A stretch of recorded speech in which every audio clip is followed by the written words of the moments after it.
Hi, my name is Dr. Meghan Raisch. I'm a professor at the College of Education and Human Development. I teach a course called Tweens and Teens.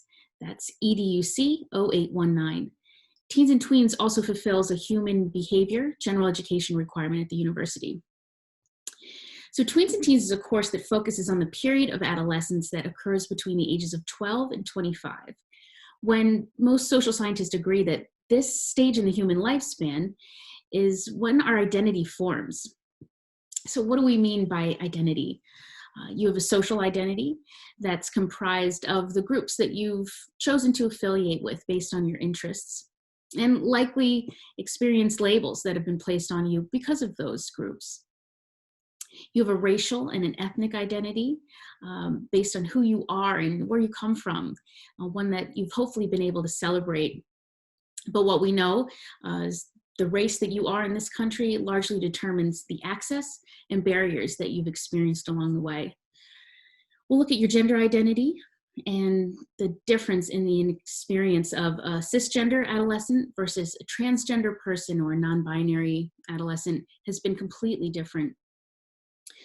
We'll take a step back too and spend some time identifying what external forces have shaped just the natural formation of those identities, meaning your family structure, your peer group, of course, the dominant culture.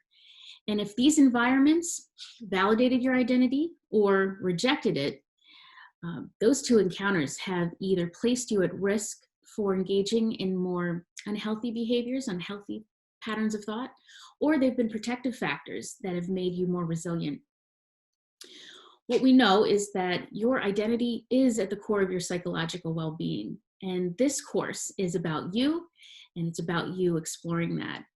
So I am going to make you look back at your adolescence. You're going to analyze the behaviors that you engaged in during your tweens and teens years. We're going to hold those up against theories of identity development. And we're going to try to figure out if it explains why you are the way you are, or acknowledge if you're an outlier, or someone who's been a part of a group who's been historically marginalized, oppressed, or excluded, and how has this impacted your development. I hope that you consider enrolling in this course so I can get to know you and have you as a student. So welcome to Temple University.